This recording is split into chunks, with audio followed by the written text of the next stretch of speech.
Hello, friends. My name is Mrinmoy Bhattacharjee. I'm senior editor with ENERGDIVE magazine, and I have with me Mr. Ajay Gurao. He's general manager with DEKRA Asia Pacific. DEKRA is into consulting business with respect to process safety.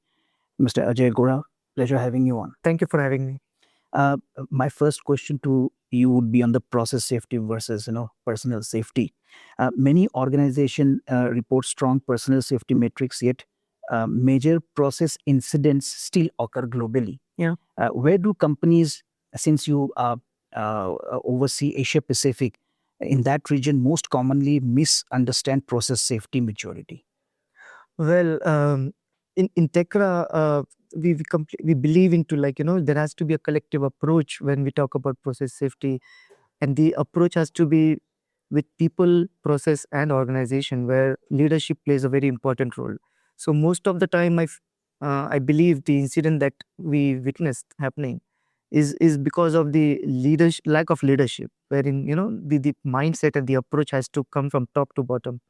So we can always have the processes, we can always have the SOPs, but unless there is a mindset that is being strong mindset coming from the leadership, this can't be taken care effectively. So yes, having a good culture is something that to be transformed from the top management to the people and to the employees of the organization. So that is the key.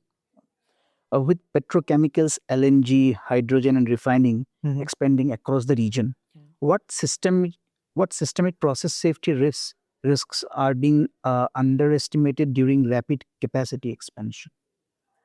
I mean, the risk, any risk associated with the system or with the processes is, we always see that it is documented well, or could be taken with the support of any consultant. But again, the implementation and the continuous monitoring of the processes is quite important, because unless you have a thorough monitoring system and a review system, the uh, implementation doesn't work. So that is something that needs to be taken care and should be uh, uh, considered as a priority. Okay. Yeah. Uh, the plants, it is being seen they are adopting digital twins, Yeah. AI-based monitoring, and remote operations. Mhm. How should company re-evaluate traditional HAZOP and risk assessment methodologies? I mean, it is a very good question. I mean, I see that in India, this is something that is now evolving to digitalize the systems and the processes, but it is going slow. But it is taking due consideration by the customers and the plant owners nowadays, and it is helping in a way to effectively achieve predictive maintenance and predictive approach or proactive approach towards safety.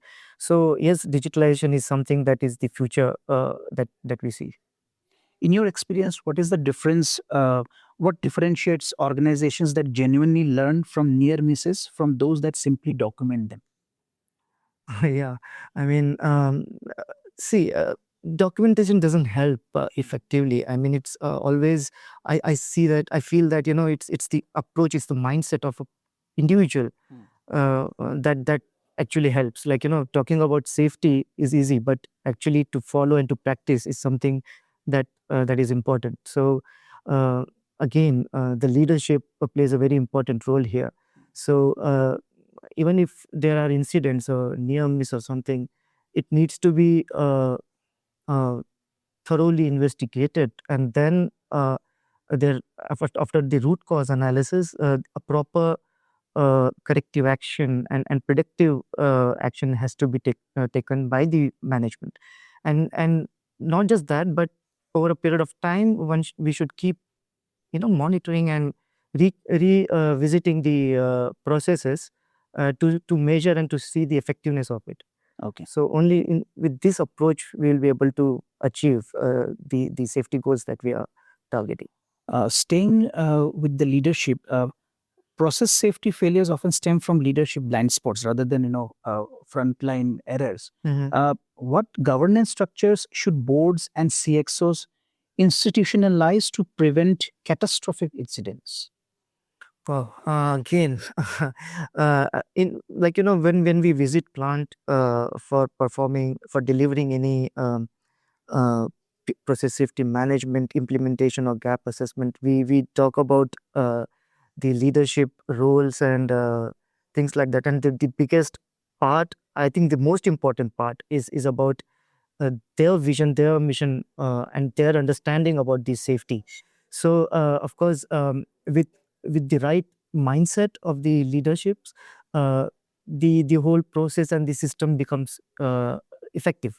Okay. So yes, it is evolving right now, I would say, but the top to bottom approach or the implementation is something that needs to be continuously or regularly revisited and Okay. checked.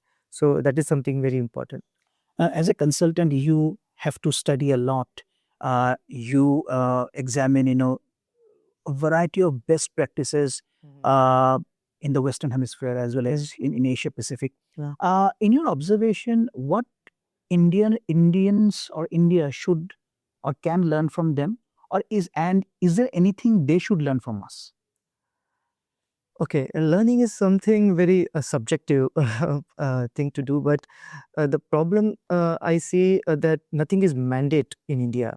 Okay. So the safety is sometimes very casually overlooked by Good to have, people. maybe, Of course, it's good to have, but not but mandatory. again, not mandatory. Yeah, and again, it's the culture or the mindset of individual.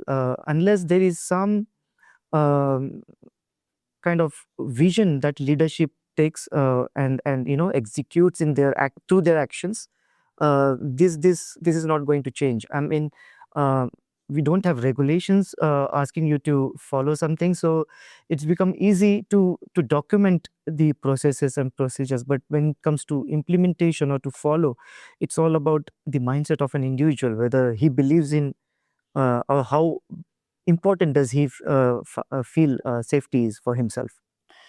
We are we are talking about 2030 and 2047 going Right. forward. Right. It is trickling from the top. Yeah. Uh, let's let's talk about 2030. What do you see? What is your wish list? What we should be able to achieve by 2030 when it comes to process safety with respect to energy sector? I feel